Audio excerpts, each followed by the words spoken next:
Hello, my name is Viharaa Jayasinghe, and this would be the 32nd episode of my e-commerce web application project.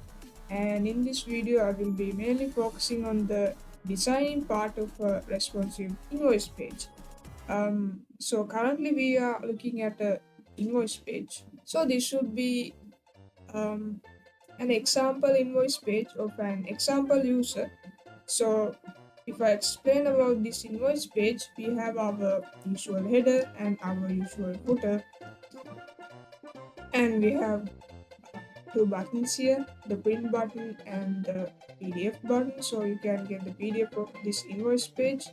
We have separated a separate section, so we can give those two buttons using two HR tags from other components, and then we have given our details of our business, the logo of our relevant, our web application, the name of our web application, and the address and the mobile number and the email of our business.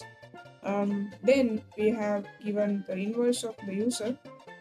As you can see, the user is Sahan Pereira in this case. We are sending the invoice to this user, and this is the address of that user, and this is the relevant email of that user.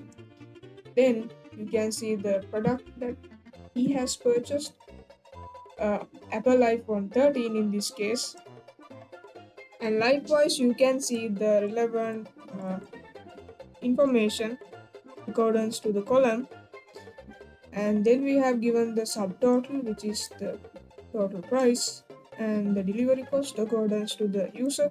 By adding those two, we have derived the final answer, or else our grand total.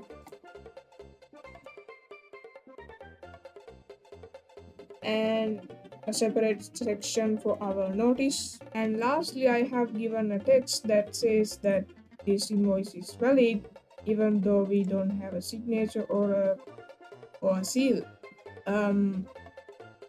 And this was created using a computer.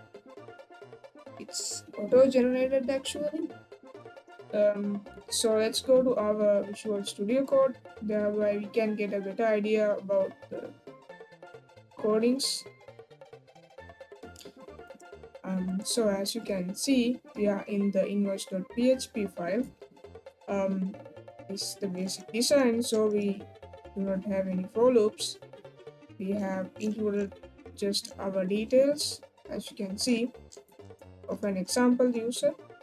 Firstly, we have given the title of the page, then we have linked the relevant style sheets, our framework, bootstrap.css, the icon style sheet, and then our custom style sheet, which is style.css, then our logo, then we have our body, which contains all the components. We have given this color to our body, then we have included our header, our usual header, and our usual footer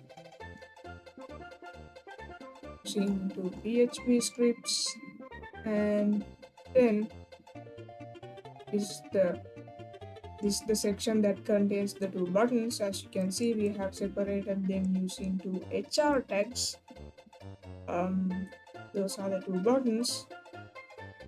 Colors differ because of the two bootstrap classes, dark and danger.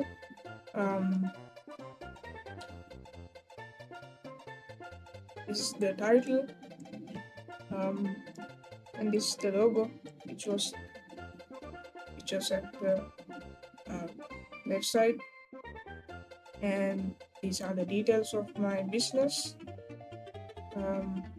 The invoice part begins from here.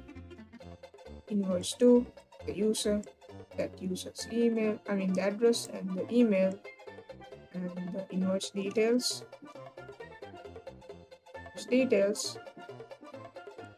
and then the subtotal, and also this is a table.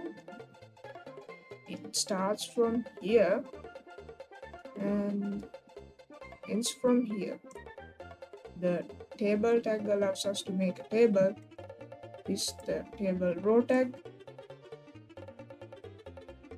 This is the cell actually. The subtotal, the delivery cost accordance to that user, and the grand total, that means the sum of the two. And this should be the notice part, and this is the relevant div for that, and this is the color that we have given, that's why it has a different color. It looks more blue in color, as you can see. Moving on, this is the label that we have mentioned, as it is to mention that this invoice is valid even though it doesn't have a signature or seal. And all in all, that would be the end of episode 32.